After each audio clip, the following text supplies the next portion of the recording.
Olá, a aplicação da lei da ficha limpa nas eleições municipais deste ano, sem dúvida alguma, ficará na história do Brasil. Uma lei originada por um projeto de lei de origem popular que reuniu mais de 1.600.000 assinaturas para tornar inelegível quem for ficha suja. Neste parlamento, debate especial sobre as eleições 2012, que você acompanha a partir de agora pela TVAL e também pela rádio AL, nós vamos falar exatamente sobre a importância da ficha limpa para o fortalecimento da democracia brasileira. Os nossos convidados deste Parlamento Debate Especial são o Dr. André Stefani Bertuol, ele que é Procurador Regional Eleitoral, Ministério Público Federal. Muito obrigada pela sua presença conosco. Obrigado pelo convite. Também está conosco nesse Parlamento Debate Eleições 2012, o Dr. Marcelo Peregrino Ferreira, ele que é juiz eleitoral do Tribunal Regional Eleitoral de Santa Catarina. Obrigada também. Obrigado. Ainda conosco o Dr. Mauro Presoto, ele que é advogado, professor também de Direito Eleitoral da Escola da Magistratura de Santa Catarina. Obrigada pela presença. E ainda o doutor Afonso Guizo Neto, promotor de Justiça do Ministério Público de Santa Catarina, titular da 13ª Promotoria de Justiça, da comarca de Joinville, e um dos coordenadores e idealizadores da campanha O que você tem a ver com a corrupção. Obrigada também pela participação. Doutor André, eu começo com o senhor. A aplicabilidade da lei da ficha limpa nessas eleições é realmente um marco histórico, na sua opinião? Sem dúvida alguma. E, aliás, pessoalmente, eu considero um privilégio ter tido a oportunidade de trabalhar na primeira eleição em que ela foi efetivamente aplicada. Nós fizemos um trabalho preventivo muito grande, no sentido de viajarmos junto com o Ministério Público Estadual, o Centro de Apoio, por todas as maiores cidades do Estado, respondendo perguntas, proferindo palestras e recomendando aos partidos, especialmente, que não apostassem em que a ficha limpa não fosse pegar, como se usa a expressão hoje popular, e com isso não escolhessem candidatos que estivessem em cursos naquelas hipóteses da lei da ficha limpa. Nesse sentido, até acho que houve um resultado bastante significativo, porque não foram tantos casos assim quanto em outros estados que realmente se colocaram para enfrentar nos tribunais a lei da ficha limpa. Ainda assim, nós tivemos 40 defecções, São 17 prefeitos, 3 vice-prefeitos e mais 20 vereadores. E isso porque ainda fomos tolerantes com algumas situações que nos causavam bastante dúvida, mesmo nós, do Ministério Público Federal, Eleitoral, lá no tribunal, em primeiro grau também, e que num segundo momento, uma segunda eleição em que, se por acaso aquelas condutas forem reiteradas, já teremos uma postura diferente, como era o caso, por exemplo, dos vereadores que aumentaram seu próprio salário em anos em que isso era uma questão bastante discutível. O próprio presidente, que trabalha nessa área de patrimônio público há muitos anos, pôde testemunhar que isso era uma situação que causava muita dúvida pelo próprio Tribunal de Contas do Estado. Então, possivelmente teremos uma postura mais rígida se essas questões se repetirem. Mas, de um modo geral, historicamente, eu acho que isso é um resgate da esperança na política, na opção por políticos honestos e na sanção a políticos desonestos, que é a que mais lhes custa, a de serem realmente afastados da vida pública por, em geral, 8 anos. Doutor André falou agora sobre dúvidas em relação à lei, então, quem sabe numa próxima, se a conduta se repetir, a nossa postura, a nossa decisão seja diferente. Doutor Marcelo, há uma insegurança jurídica em relação à ficha limpa? Eu acho que o que houve é um certo estranhamento pelo fato dessa lei ter sido inaugurada, sob o ponto de vista legal, nesta eleição. Mas o Tribunal Regional Eleitoral optou por dar a máxima efetividade possível à lei da ficha limpa, até porque isso decorre de uma obrigação do tribunal, de todos os agentes públicos, porque isso restou decidido pelo Supremo Tribunal Federal ao julgar ações declaratórias de constitucionalidade e ações diretas de inconstitucionalidade, cujos efeitos são de obediência obrigatória, eles se espraiam.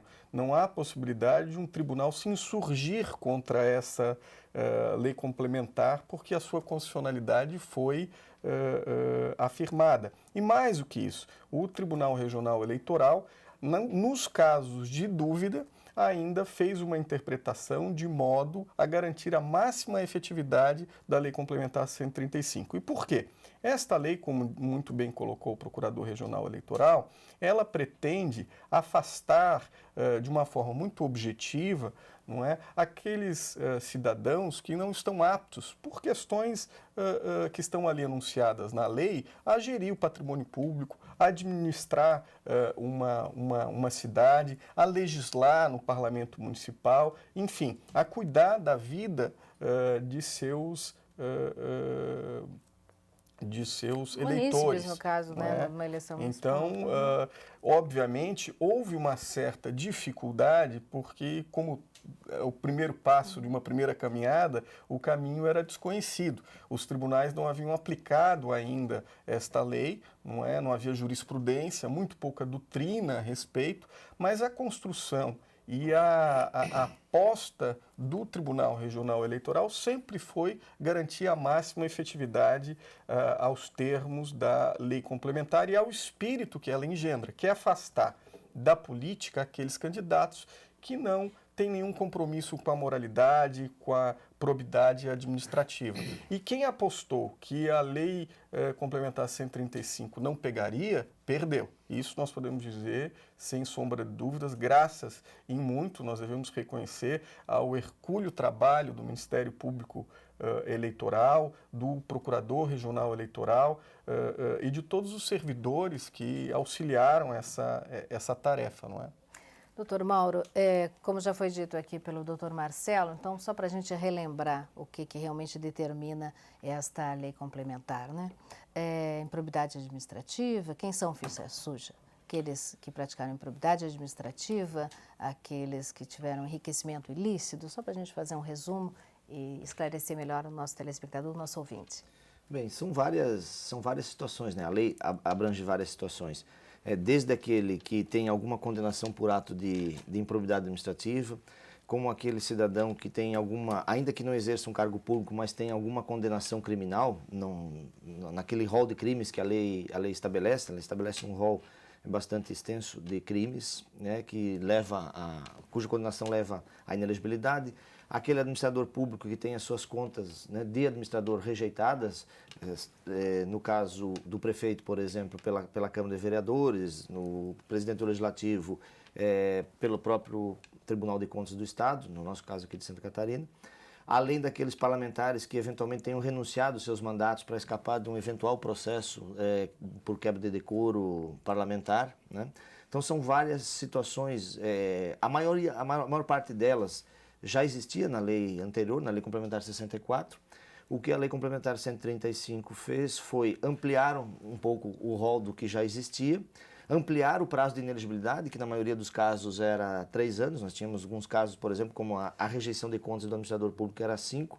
Então houve uma unificação desses prazos. Ficou, em todos os casos, via de regra, o prazo de inelegibilidade é de 8 anos, o que nos parece mais adequado, né? Nós tínhamos situações distintas, né, de prazos.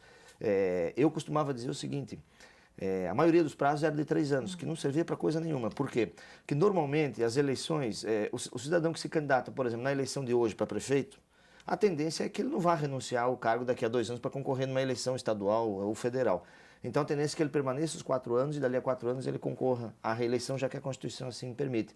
No entanto, o prazo de inelegibilidade anteriormente era de 3 anos, ou seja, não servia para absolutamente nada, né? Porque nós tivemos até casos do cidadão de ser condenado, ser aplicada a sanção de inelegibilidade essa restrição de 3 anos, e ele disse: bom, tá bom, não vou nem recorrer disso aqui porque está tudo certo, é 3 anos, daqui a 4 anos eu vou ser candidato de novo e não tenho nenhum impedimento para ser candidato.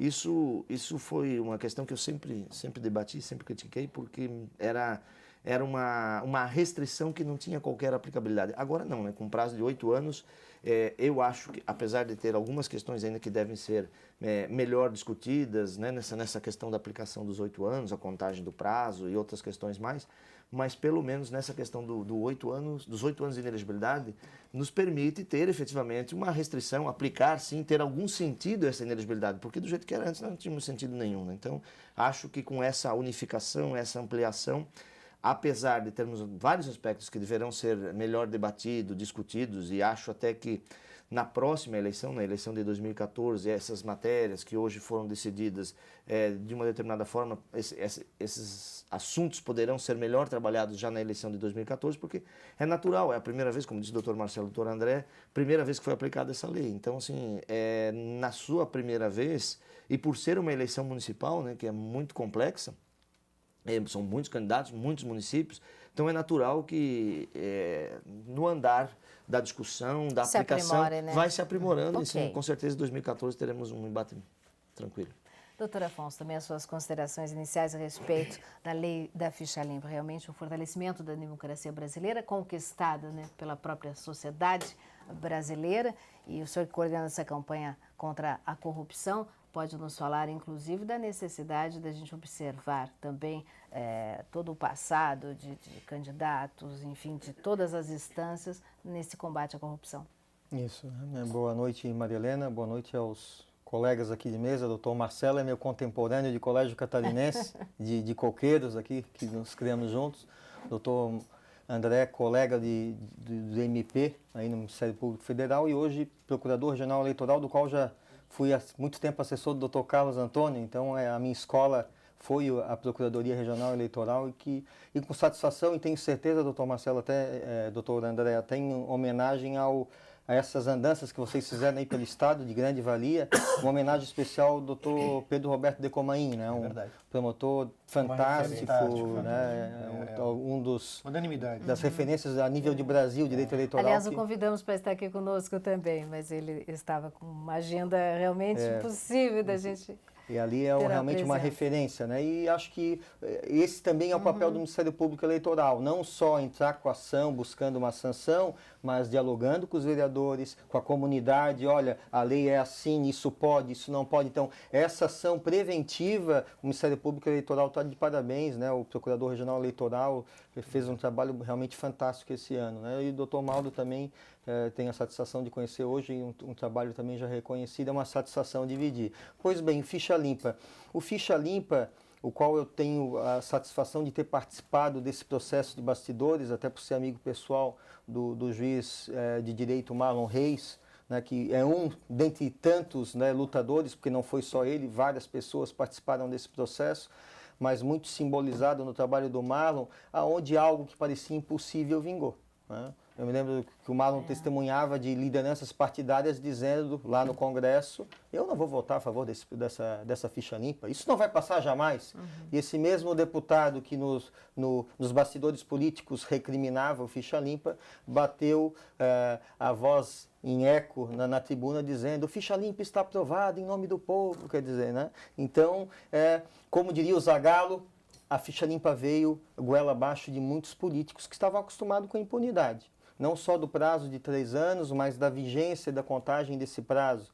Não só de prazos aplicáveis, mas de leis que eram ofertadas de encomenda para uns e para outros de outra forma. Então, hoje a justiça brasileira evoluiu muito sentido. E o ficha limpa tem 2 vieses, Maria Helena. O legal, o objetivo do enquadramento legal, mas o principal, a meu sentir, de trazer o debate à população. Porque existem vícios que são históricos e não é do partido A, B ou C. É da estrutura política e administrativa brasileira, onde a compra e venda do voto é algo natural. Muitas vezes o cidadão vê na eleição a oportunidade de ganhar uma carrada de brita, uma carrada de areia, e esse mesmo cidadão é aquele que depois está recriminando o político ficha suja. Então, além da questão legal, objetiva e do posicionamento dos tribunais que estão sendo cobrados, hoje a gente pega, vamos fazer aqui uma análise comparativa, né? A gente pega o caso do mensalão no Supremo. A sociedade está participando, está cobrando, né? Com algumas distorções da própria mídia, é bem verdade, mas essa participação, essa cobrança, as redes sociais, debate quase que diário, o julgamento do mensalão. Então, isso... O ficha limpa contribuiu muito, o ficha limpa ajudou a trazer o debate do bom político, do político comprometido com a comunidade, com propostas da comunidade. Então acho que o ganho é em todas as hipóteses. O doutor André já falou que foram em Santa Catarina 40 políticos, 20 vereadores, 17 prefeitos e 3 vice-prefeitos. A nível de Brasil foram 4.922 né, vetados pelo Ficha Limpa. Então, o Ficha Limpa veio, sim, ao contrário do que diziam, veio, vingou, e vingou não só na vedação legal, também nessa cultura, porque o eleitor às vezes acha, pô, mas eu conheço um candidato desonesto que está concorrendo à eleição, na visão dele, desonesto. O que a gente diz? Olha, o Ficha Limpa é um instrumento. O voto, a democracia, a consulta, o exercício de cidadão, isso não tem substituição. Nós temos que exercer o nosso papel de cidadão, não só no voto, como após as eleições. Eu acho que essa é a grande conquista que o Ficha Limpa ajudou a trazer nesse debate como um todo. Esses 40 candidatos, então, que foram considerados ficha suja, né? Estão recorrendo e estão aí nesta eleição ainda participando. Muitos deles, eu acredito que todos, na disputa. Como é que fica a situação dessas candidaturas para a gente também esclarecer? Em alguns casos, em que eles estiverem recorrendo, o nome deles vai aparecer na urna. E é exatamente isso que o doutor Afonso falou. A segunda parte do Ficha Limpa, ou do Ficha Suja, dependendo do ponto de vista, é concretizada pelo eleitor, né? Ele vai votar ou não votar naquele candidato que já está cassado, no princípio. Ele já está fora, o seu registro já foi cassado. Ele só depende de ter alguma tênue esperança de que o TSE, o Tribunal Superior Eleitoral, modifique decisões de primeiro e de segundo grau que assim decidiram. O que não é provável, porque como o doutor Marcelo bem falou, o Supremo deixou muito claras as hipóteses da lei da ficha limpa, no sentido que são todas constitucionais. Aliás, houve até um problema de entendimento que tem uma delas que não pegou muito bem, que é a questão da aprovação de contas dos prefeitos. Que eu fui voto vencido. E eu não voto, mas eu acompanho, né? Porque nós não entendemos muito bem por que não foi aplicada essa situação quando o prefeito é gestor. Eu acho que isso é importante a gente esclarecer. Quem julga, né, essa inegibilidade são os tribunais de justiça, os tribunais de contas. Eu acho que isso é bom a gente deixar bem claro para a sociedade. Eu gostaria de fazer uma consideração acerca desses 40, as pessoas podem entrar no site do TRE, lá estão todas as decisões relacionadas à Lei Complementar 135. Os juízes também devem respeito à população, não é? Devem prestar conta do seu trabalho. Então, se vê de uma forma muito clara a coerência do Tribunal Regional Eleitoral de Santa Catarina ao abordar todos os casos, independente dos partidos políticos ou do tamanho das prefeituras. Nós, após a definição das questões, após o acordo do colegiado sobre determinadas questões no plano jurídico, nós aplicamos a lei de forma irrestrita a todas as greys partidárias e a todos os candidatos que ali tiveram o seu destino decidido. Desses 40, a maior parte deles deveu-se a problemas relacionados à rejeição de contas. Ou seja, nós tínhamos lá problemas junto à administração daquela Câmara Municipal ou daquele município. E o Tribunal Regional Eleitoral foi muito criterioso, e o Ministério Público também, ao separar.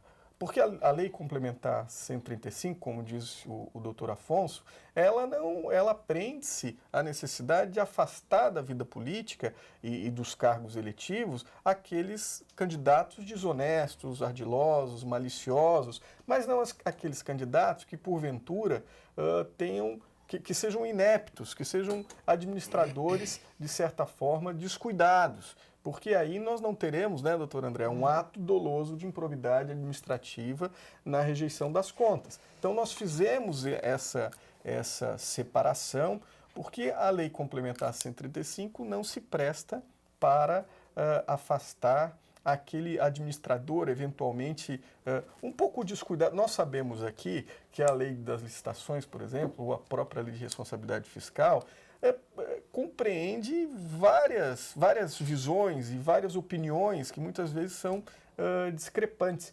Então, nós não poderíamos criminalizar, entre aspas, ou chamar de um ato doloso de improbidade administrativa uma determinada opinião sobre como proceder de acordo com a lei.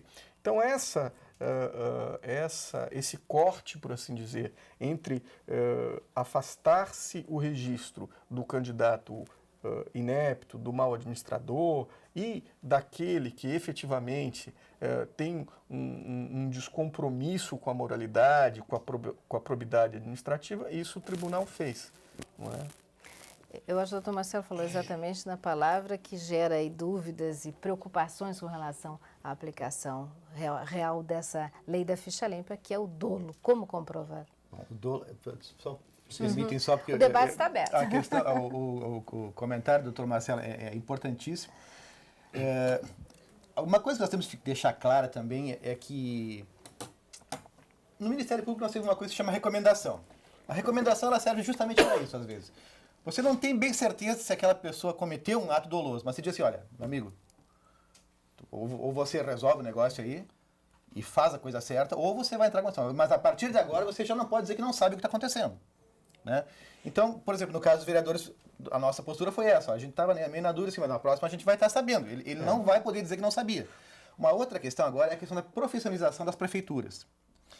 Essa questão, por exemplo, que é muito mal, às vezes, discutida, muito mal compreendida, que é a questão, por exemplo, da execução orçamentária dos mínimos constitucionais em saúde e educação, a assunção de dívidas no final do mandato, no último quadrimestre, que deixa para o sucessor, às vezes, e não tem um orçamento para cobrir aquelas dívidas e o problema passa do para próximo. adiante, né? Ou outras questões mesmo sobre a região Questões de contas. salariais, né? Questões salariais de aumento, nós estávamos aumento de falando. salário. Eu acho que nós temos que ter bastante cuidado com isso, assim, porque o prefeito, especialmente, vai ter que se cercar de uma assessoria, porque isso são ilícitos muito claros na lei. Por exemplo, a lei, não há dúvida, por exemplo, na questão de ser doloso, o fato dele, no último quadrimestre, fazer uma dívida enorme que não vai ficar para o seu professor. Por exemplo, então, aconteceu o caso, por exemplo, ele não gastou em saúde, o mínimo, mas adquiriu essa dívida, ou seja, ele criou mais um buraco que também não foi aplicado na saúde. Então, esse tipo de conduta nós temos que apreciar com um certo rigor, e acredito que isso tem sido feito, né? O tribunal fez isso também, para que não nos deixemos também confundir com e não estou dizendo que isso tenha acontecido, mas é algo que pode acontecer, com a complexidade da execução orçamentária, da contabilidade da execução orçamentária. Apenas queria deixar esse comentário. Eu acho que doutor André e doutor Marcelo tocam num ponto importante em relação aos administradores públicos, né, à gestão pública em si, né? E nesse aspecto, me parece, embora eu tenha algumas reservas em relação a alguns aspectos da lei ficha limpa, mas nesse aspecto me parece que andou bem o legislador. Eu acho que foi adequado ele estabelecer, na linha geral do que se pensou da ficha limpa, nisso que diz o Dr. Marcelo, de afastar efetivamente da vida pública, ou pelo menos por um tempo, aquele cidadão, aquele administrador que não zela efetivamente pelo patrimônio público, pela coisa pública, e não efetivamente aquilo que se cunhou, né, de chamar de inábil. E tem situações, como diz o Dr. André, tem situações que a olhos vistos ali há a má intenção o dolo, há a má fé, a má intenção do administrador. Tem outras que não necessariamente, né? O Dr. Afonso, que já esteve em várias comarcas aí do estado, sabe muito bem, nós temos no estado de Santa Catarina municípios pobres, pequenos, e por mais das vezes o prefeito é o agricultor, que ele tem uma noção básica, mas ele não tem o conhecimento necessário, técnico para tocar. Então, se ele consegue gerir a administração pública, gerir politicamente, mas ele precisa de um aparato para que auxilie ele na prática dos atos administrativos. E aí entra os tribunais de contas não só em julgar, mas em ensinar como fazer, né? Acho que esse é o duplo papel que tem que... Não tem jeito. E assessorar. Aí, a própria atitude do Ministério Público não é só dessa eleição, já vem de outras eleições, relacionado ao pleito eleitoral, de visitar os municípios, alertando os partidos, os candidatos. Então, assim, acho que essa situação ela é importante, ela é necessária, até para que efetivamente não se retire da vida pública durante um tempo aquele que não teve intenção de atingir o bem público. Agora, Marilena, só um complemento importante, né? Se para o mundo jurídico essa discussão já é complexa, imagina para o cidadão comum.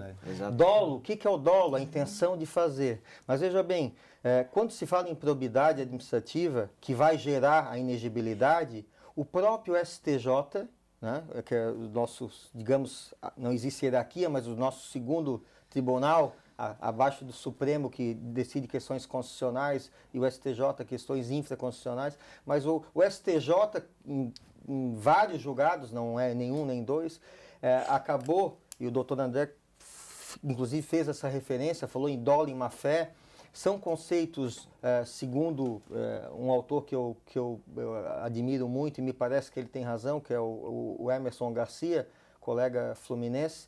O Emerson, com muita propriedade, diz: dolo é uma coisa e má-fé é outra. E o próprio STJ, para caracterizar a improbidade que vai gerar inegibilidade, dá conceito diversos para dolo e para má-fé, ora relacionando um com o outro, ora separando um do outro. Quer dizer, para o nosso eleitor lá entender, é uma confusão realmente. Então, se é uma confusão no mundo jurídico, muitas vezes o eleitor pode dizer: pô, mas o cara era ficha suja ou não é? Por que o tribunal... Então, alguns casos vão demandar, esse é o papel da democracia. Os tribunais superiores vão ter que formar o que a gente chama de jurisprudência, vão ter que analisar. E o Dr. Maldo tocou numa outra situação importantíssima. Cada caso é um caso. Você pega uma situação que parece igual uma da outra, porque senão botava tudo no computador e estava resolvido. Não, ali você precisa da sensibilidade do promotor da eleitoral, a sensibilidade do juiz eleitoral, analisando que aquele agricultor que quando distribuiu o santinho lá, ele não tinha noção de estar fazendo propaganda indevida. Quer dizer, já distribuiu para toda a cidade? Não, ainda está com ele. Quer dizer, então aqui seria justo entrar com uma ação de improbidade que vai gerar inegibilidade? Me parece que não, na minha sensibilidade. Sim. Então, cada caso é um caso e acho que esse é o nosso desafio. Né? Quer dizer, muitos julgamentos que aconteceram, então, tornando essas candidaturas, candidatos inelegíveis, elas podem ser revertidas. E essas pessoas não tomam, esses candidatos, se eleitos, não tomam posse. Como é que fica? Não, o que pode acontecer é que... Porque, assim, o tribunal, ele não sanciona ninguém com a lei da ficha limpa. O enquadramento daquela pessoa como um ficha suja aconteceu, geralmente, em outros locais. Né? Há a hipótese também de condenação eleitoral, mas em outros processos. Certo. No momento da aplicação da ficha limpa, o tribunal apenas reconhece que ela ocorreu. O que pode acontecer é que aqueles casos originais de rejeição de contas, por exemplo, sejam revertidos por uma decisão judicial, por exemplo. Diga assim, não, o Tribunal de Contas errou. A Justiça diz, você não está com as contas rejeitadas. Anula a decisão do Tribunal de Contas, então aquele candidato vai ter uma causa subsequente em que remove a sua inelegibilidade. Ou a condenação por improbidade dele em segundo grau, no tribunal, é revertida no terceiro grau, que seria o STJ, por exemplo, em princípio. Que são os recursos que a gente se referiu. Que são os recursos, E esse é o trabalho muito bonito dos tribunais, que voltando agora para o comentário que o Afonso, o Marcelo e o Mauro fizeram, todos eles, a apreciação de cada conduta realmente é feita no caso concreto. E isso é uma coisa belíssima, porque você tem uma oportunidade de apreciar todas as circunstâncias, todo o contexto em que aquela conduta se inseriu, e avaliar se houve realmente um caso de má-fé, um caso de dolo, se aquilo lá era exigível daquela pessoa ou não era. E isso é um trabalho muito bonito, né, doutor Marcelo? O que eu acho importante dizer, endossando aqui a palestra aqui que o doutor Afonso deu sobre os contornos da improbidade, é que o Tribunal Regional Eleitoral de Santa Catarina tem a alegria de ter entre os seus membros o desembargador Luiz César Medeiros, o desembargador Eládio, são homens que ajudaram a traçar o contorno da improbidade administrativa no Tribunal de Justiça do Estado de Santa Catarina. O que tornou o nosso Estado até destaque já. Exatamente. No começo da aplicação este da lei. conhecimento de suas excelências nos ajudou muito, porque nós estávamos discutindo, olha, isso aqui, isso o tribunal também avançou muito, porque nós nos recusamos o que seria uma interpretação que diminuiria a eficácia da Lei Complementar 135, em que nós assumiríamos a seguinte posição: não, se o Tribunal de Contas não disse que há um ato doloso de improbidade, não há inelegibilidade. Não, nós nos permitimos adentrar o mérito de cada situação, analisar e fazermos o nosso próprio juízo. Por isso que eu digo, o Tribunal Regional de Santa Catarina apostou e dedicou-se a dar a máxima efetividade possível, obviamente nos limites do ordenamento, para aqueles valores que a Lei Complementar 135 traz. Nós vamos fazer um intervalo, daqui a pouquinho a gente volta com este Parlamento Debate Especial Eleições 2012. Afinal, qual a importância, né, da ficha limpa para o fortalecimento da democracia brasileira? Um instante só e a gente já volta pela TVA e pela Rádio.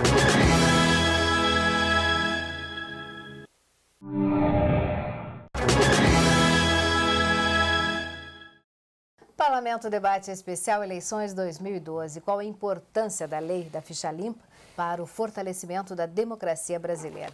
Nós estamos neste Parlamento Debate Especial com o doutor André Stefani Bertual, procurador regional eleitoral, também com o doutor Marcelo Peregrino Ferreira, juiz eleitoral do Tribunal Regional Eleitoral de Santa Catarina, também com o doutor Mauro Presoto, advogado, professor de Direito da Escola da Magistratura, e o doutor Afonso Guizo Neto, promotor de Justiça do Ministério Público de Santa Catarina. Mais uma vez, obrigada, senhores, pela presença. No bloco anterior, falamos um pouco a respeito dessa dificuldade que até, pode-se dizer, é o julgamento se houve dolo, se houve má-fé do administrador, enfim, do legislador.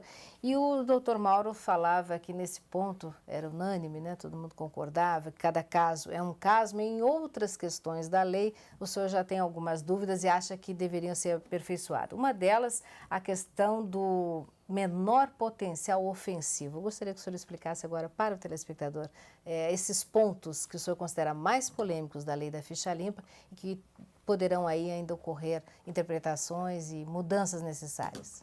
Bom, nós temos, começando por esse, então, né, a questão do menor potencial ofensivo. O que vem a ser? Exato. A lei da ficha limpa, para aqueles determinados crimes que ela estabelece, quem cometer aqueles determinados crimes ficará inelegível, né? Desde a condenação por um tribunal, por um órgão colegiado, até 8 anos após o cumprimento da pena.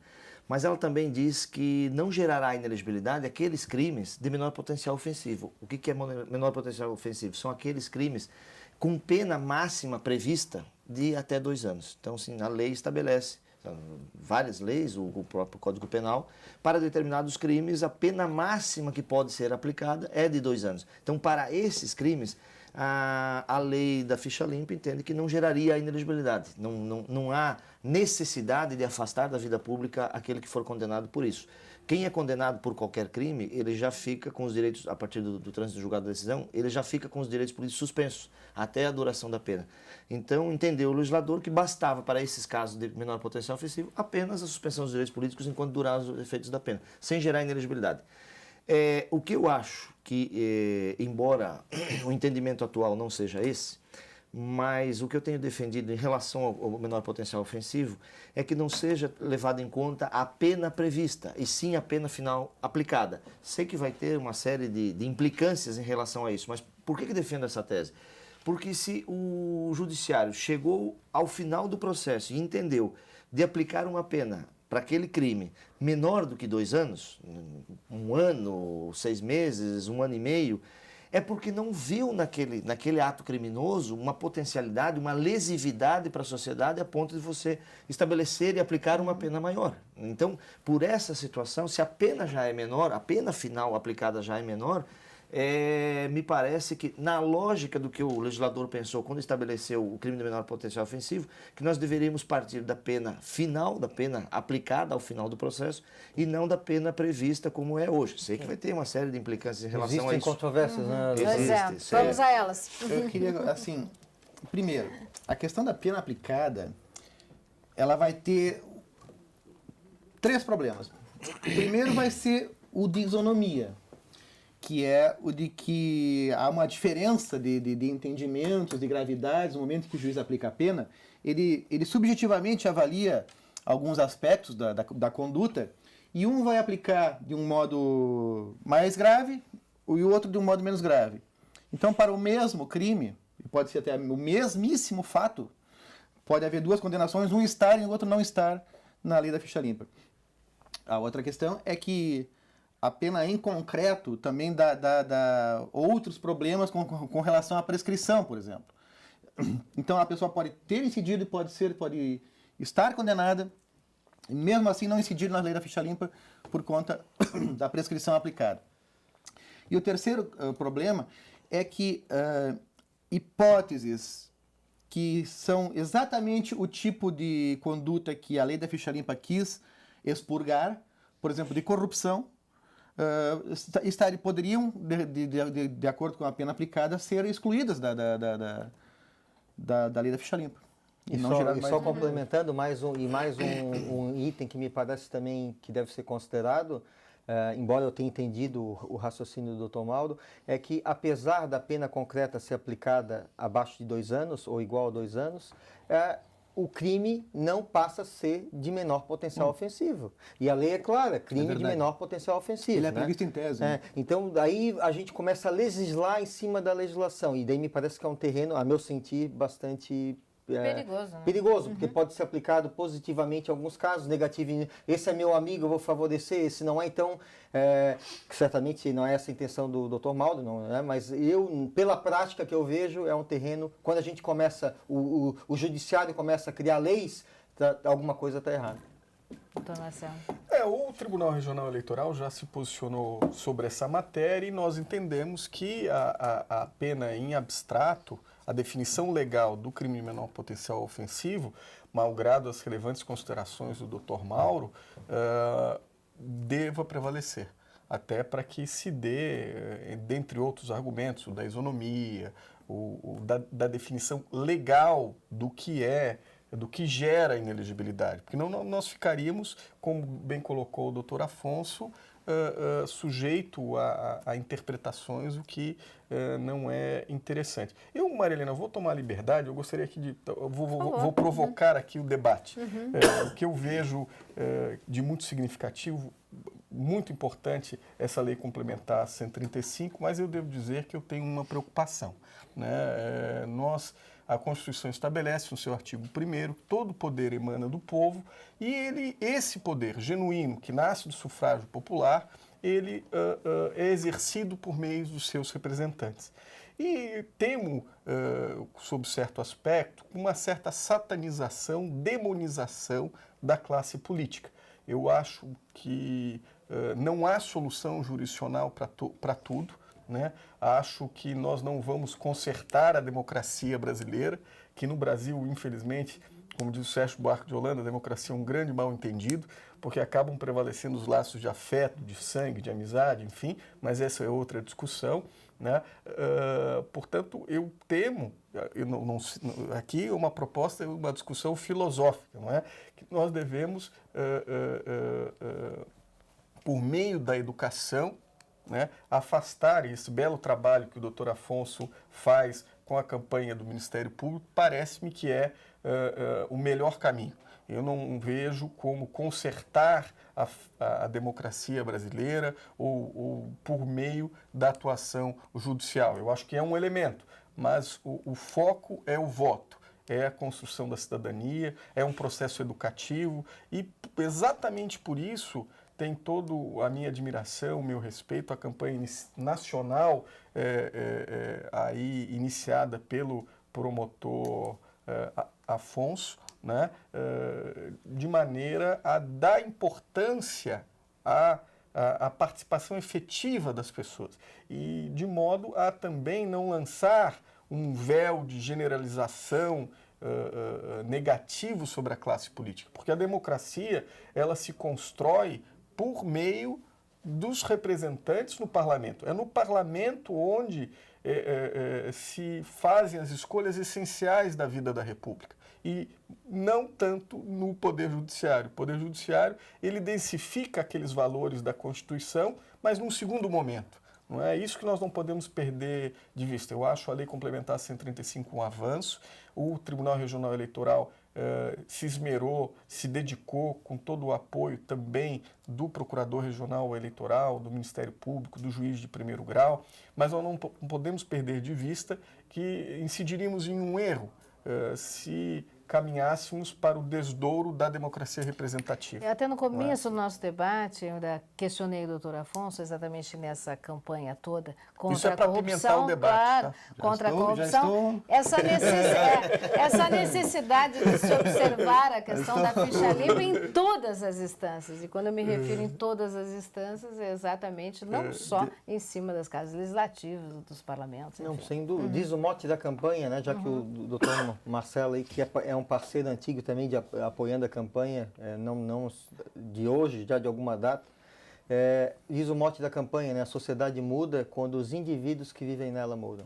É evidente que nós vamos cobrar do mal político, querer a punição do mal político, e não só do mal político, do mal empresário, do mal médico, do mal promotor de justiça. Né? Eu, certa vez, disse que tem corrupção no Ministério Público, me olharam de cara feia. A corrupção, ainda que excepcionalmente, ela vai estar em qualquer local. E está aí casos por todo o Brasil a confirmar isso. Agora, quando a gente generaliza, político é tudo corrupto, todo juiz vem de sentença, todo advogado... Quer dizer, quando você generaliza maus exemplos que existem e bota todo mundo no mesmo balaio, você está, ao contrário, isso a história demonstra, Eduardo Galeano fala isso das ditaduras da América Latina, Hannah Arendt com relação ao Terceiro Reich na Alemanha, quer dizer, quando todos são culpados, os verdadeiros culpados não podem ser identificados, processados e punidos. Então, quando todo político não vale nada, o verdadeiro político que tem que ser punido acaba não sendo punido. Exatamente. Doutor André? Primeiro eu quero dizer que o doutor Marcelo é um grande entusiasta da lei da ficha limpa, eu tenho certeza disso, e realmente acho que a colocação dele é uma questão filosófica e acadêmica aqui para o nosso debate. Mas eu discordo, porque, primeiro, eu acho que a demonização do político, ela vem de muito tempo.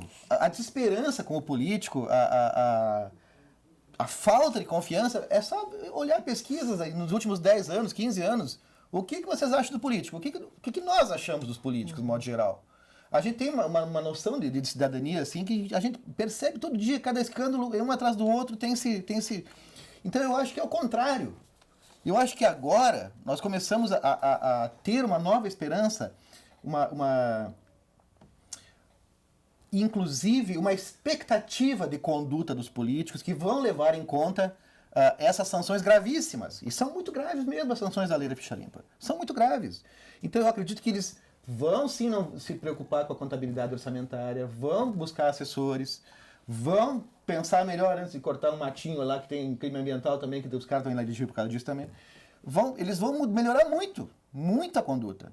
Então eu acho que o processo que decorre da lei da ficha limpa é, na verdade, um resgate do que essa sua preocupação, doutor Marcelo, que é legítima, já estava totalmente implantada. E eu acho que a minha esperança é essa, eu sou também um grande entusiasta desde sempre da lei da ficha limpa. E um outro problema, voltando a termos constitucionais, eu participei de um debate no Conversas Cruzadas em que foi trazido isso, um sociólogo, parece, se não me engano, disse, não, porque não importa, o eleitor tem que escolher em quem ele vai votar. A Constituição diz, o voto é secreto e livre. Será que é mesmo? Será que é mesmo? Os milhões que hoje são gastos, às vezes, como uma despesa das maiores das prefeituras, são em publicidade. Por que será que isso acontece? Será que nós temos realmente, todos nós, consciência do que estamos vendo e do modo como nós podemos avaliar o que aconteceu naquela gestão? Ou será que uma grande parte disso é efeito de uma grande técnica que no Brasil é excelente, do nível de primeiro mundo, para nos fazer pensar? Então, há um contraponto do poder judiciário sobre o poder de manipulação, realmente, dos grandes esquemas marqueteiros e publicitários sobre o poder do voto livre. E até o custo de uma eleição, né? O custo. Dizem que uma eleição, não sei se eu li a respeito, não fui conferir a fonte, mas diz que uma eleição para vereador de São Paulo é 10 milhões por baixo, quer dizer, quanto que o vereador vai... 10 milhões, ou alguma coisa está errada. E qual é o salário dele, né? Mas alguma coisa não... Como é que ele vai pagar isso? A conta não fecha. Quem paga? Mas eu acho que em relação à ficha limpa, eu diria o seguinte. Me parece, num primeiro momento, uma tutela excessiva do eleitor. Eu vejo a ficha limpa da seguinte forma, e concordando em parte com o que diz o doutor André. Ela serve, né, pelo rigorismo que ela traz, ela serve para dizer ao administrador público, ao político, não faça, porque se fizer a consequência é essa. Porque antes, aquilo que nós dizíamos antes, 3 anos era a mesma coisa que nada. Agora, com 8 anos de inelegibilidade, em alguns casos, né, no caso de condenação, dá mais de 8 anos. Então, assim, isso me parece que serve, pelo menos eu penso dessa forma, e assim espero, que serve para, pelo menos, que o político pense 2 vezes antes de praticar um ato desse nível. Né? Então, assim, para reprimir um pouco a conduta ilícita dos administradores e dos políticos em relação à gravidade da sanção que ele venha a ter. Agora, eu não tenho dúvida que parece assim, o eleitor não sabe votar. Então, se o eleitor não sabe votar, algumas pessoas, 500 e poucas pessoas, resolvem, sem desmerecer a iniciativa, todo o trabalho com o qual eu concordo, e concordo com a ficha limpa. Eu sou um um dos primeiros a concordar com a ficha limpa. Porém, me parece, naquela linha que o doutor Marcelo estava colocando, é aquela tutela excessiva do eleitor. Sabendo ou não sabendo votar o eleitor, estando ele sujeito a uma série de manipulações que é feita pelo político, pelo administrador, pelo empresário, por todos, ainda assim, eu prefiro essa liberdade do que tolher essa liberdade e conduzir o eleitor. Porque a lei da ficha limpa, numa certa medida, ela conduz. Olha, isso aqui não pode ser votado. Nós não temos amadurecimento ainda na democracia a ponto de dizer o seguinte: vamos deixar tudo para o eleitor e basta dar ao eleitor a informação necessária e ele que vote. Para mim, isso seria o ideal.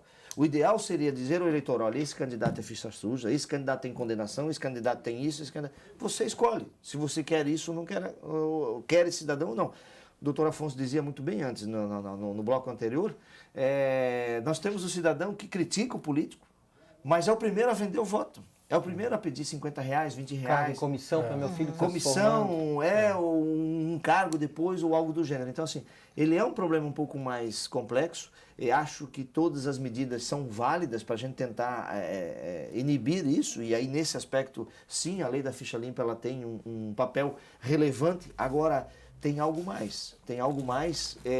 Que é a informação. Acho que, assim, não só o Ministério Público, o Judiciário, eu acho que tem uma situação um pouco diferente, mas em relação, por exemplo, o Ministério Público, a IGESC, né, a nossa Escola de Direito Eleitoral do Tribunal Regional Eleitoral, eu acho que pode prestar um serviço interessante em relação a isso, a levar esse debate, por exemplo, para as escolas, debate de cidadania. O próprio Legislativo, a TVA, a Rádio da Assembleia, eu acho que, assim, esse próprio debate que a gente está fazendo aqui, para que a população seja, assim, esclarecida, ela tenha, assim, informação, acesso à informação. Daí a importância da educação. Da né? educação. Porque, assim, não adianta só a informação, que é importante, se a pessoa não sabe receber essa informação ou não tem condições de pensar essa informação. Exato. Né? Então, aí, nesse aspecto, e não é só a campanha que você tem a ver com a corrupção, existem várias iniciativas de formar seres pensantes. Né? Então, investir na educação. E quem sabe, eu até acho que não sei se é apropriado, Maria Helena, mas quem sabe o eleitor, no domingo agora, quando for botar o seu voto da urna, pensa: eu vou votar num candidato, não importa o partido, tanto para vereador como para prefeito do meu município, que a prioridade dele seja a educação. Porque com boa educação vem a boa saúde, vem o bom colégio, o bom hospital, o lazer, a segurança, quer dizer, então o investimento em educação, sem dúvida alguma, eu sou um entusiasta também, mas acho que é a nossa menina dos olhos. Investindo em educação, concordo com o doutor Mauro, não se precisaria de uma lei ficha limpa que infelizmente hoje é necessária. Quer dizer, a gente tem que nivelar a coisa porque infelizmente os escândalos reiterados de corrupção, e não importa o partido ou pessoa, sem generalizar, porque tem muita gente séria na política, mas os escândalos reiterados desanimam o homem de bem e muitas vezes a gente se pergunta: por que eu sou honesto? Né? O que eu estou ganhando com isso? Quando eu vejo o meu vizinho do lado, abre aspas, tendo uma vantagem na corrupção, comprando e vendendo. Mas aí não pode recuar, e mesmo que tem que participar de todo o processo. Mas, Maria Helena, o que eu acho importante colocar, se me permite aqui uma consideração, é o seguinte: quando nós afirmamos que um determinado candidato está inelegível, nós não estamos retirando esse candidato do convívio do processo eleitoral. Nós estamos impedindo que a população daquele local vote nele, exerça o seu direito fundamental de voto naquela pessoa determinada. Por isso, a minha preocupação que o poder emana do povo, não é? E ele é exercido por meio dos seus representantes. Essa é uma preocupação que tenho, porque, como disse o doutor Afonso, eu acho que o caminho que nós precisamos trilhar é de construção de uma cidadania, né, do voto consciente, mas pela educação. Porque, do contrário, nós vamos nos substituir ao sufrágio e ao voto popular. Não é? Eu tenho essa preocupação, que é uma preocupação filosófica. Como o doutor André sabe, eu sou um entusiasta da Lei Complementar 135, posso falar isso tranquilamente, porque o Tribunal Regional Eleitoral aplicou-a com toda a efetividade possível, não é? Eu acho que essa questão da satanização do político, né, que é uma coisa que ela é preocupante, porque em que medida ela é preocupante? Se tiver assim, uma generalização, que o doutor Afonso colocou, toda generalização ela é ruim, ela é péssima, e ainda mais nessa área, porque daqui a pouco assim, e Daqui a pouco não, já é comum. Eu não gosto de política, eu odeio política, eu tenho nojo de política. Né? A gente ouve. Isso aí. Cotidianamente. Agora veja que interessante. Ainda que no aspecto formal, mas nós temos 295 municípios em Santa Catarina. Né? Na maioria deles tem pelo menos 2, 3, 4 candidatos a prefeito e mais tantos candidatos a vereador. E apenas 40 foram barrados, enquadrados na ficha limpa. Foram 167 recursos tratando Recursos, desse tema no TRE. Então significa dizer... Proporcionalmente.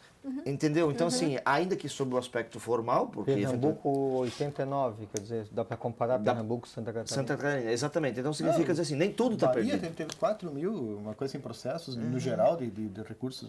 Podemos dizer que o Nós nosso estado é estamos privilegiado também Com nisso, certeza, né? com Se nós certeza. compararmos com outras unidades da federação. Senhores, temos 4 minutos para encerrar. Doutor Mal, o senhor quer começar? Então, ficha limpa, fortalecimento da democracia brasileira precisa ser aperfeiçoada. Eu acho que sim. Eu acho que ela fortalece sim, na medida em que acaba até atingindo o próprio eleitor, educando o eleitor no sentido de votar, a conhecer em quem ele está votando, conhecer melhor o seu candidato para não ter consequências desastrosas. Precisa aperfeiçoar várias questões ainda? Sim, mas é um passo inicial, ela é importante e eu acho que tem que seguir.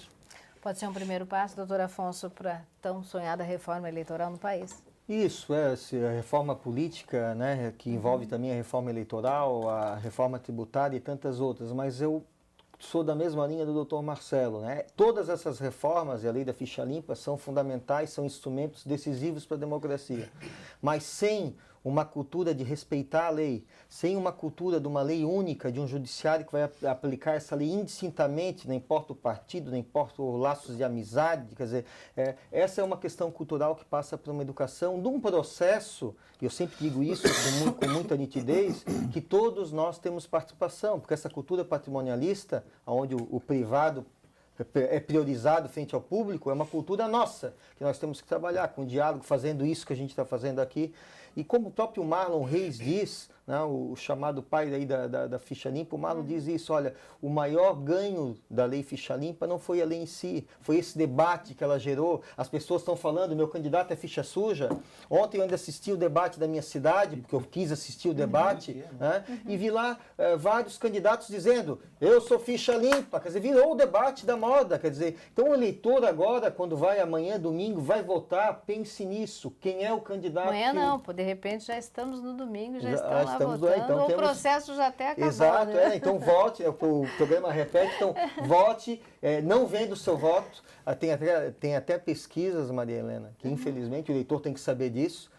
O voto, quando é comprado, ele vale mais no período da manhã. No final da tarde, eles pagam menos no voto. Então, você vai vender o voto de manhã cedo? Então, não. Você não vai vender o seu voto, você vai vender a sua consciência jamais. Então, o que você vai fazer? Efetivamente, acabar com essa cultura da compra do voto. Pense em quem vai você votar, o seu bairro, o que você quer para o seu filho, para o seu neto e para a sua comunidade. Doutor Marcelo, para a gente encerrar, suas considerações finais. A Lei Complementar 135 foi um avanço importantíssimo para a democracia brasileira. E uma coisa que não foi dito, foi aprovado por deputados e senadores pelo Parlamento brasileiro. Nós não podemos perder a esperança na política, na democracia. Claro que de acordo com as regras do jogo e afastando os maus políticos do cenário. O TRE aplicou, deu a máxima efetividade possível, em cumprimento até a decisão do Supremo Tribunal Federal, e nisso, não tenho dúvida, nós fomos vanguarda no país. Ok. Doutor André. O que eu quero frisar é, primeiro, o parabéns ao Tribunal Eleitoral de Santa Catarina, que realmente soube aplicar a lei da ficha limpa, de um modo bastante geral, e de um modo muito consentâneo com os princípios da Constituição, assim como o Ministério Público Eleitoral, de um modo geral, que teve uma postura nacional, unificada, e também teve uma postura bastante prudente e rigorosa e eficaz em todos os aspectos que conseguiu. E desse modo eu considero um privilégio, realmente, me sinto muito orgulhoso de ter podido participar desse momento histórico, que eu realmente acredito que é da construção de uma nova consciência, uma nova forma de ver a política uma nova forma de participar da política. Muito obrigada, senhores, pela presença aqui conosco, pela participação, por esses esclarecimentos a respeito dessa lei de ficha limpa, como falamos, um marco histórico, já que está sendo aplicado pela primeira vez nessas eleições municipais de 2012. Estamos numa casa política, estamos na casa que faz as leis para Santa Catarina e numa casa que está proporcionando exatamente isso para a sociedade. Um debate aberto através dos seus veículos de comunicação. Temos também uma escola do Legislativo que tem trabalhado muito nessa formação de agentes públicos e políticos em todo o Estado. E a gente quer, sim, um processo limpo, um processo bonito e que ganhe toda a sociedade de Santa Catarina e, é claro, do Brasil. Por isso, a sua participação é sempre fundamental. Continue conosco, Parlamento Debate Especial Eleições 2012.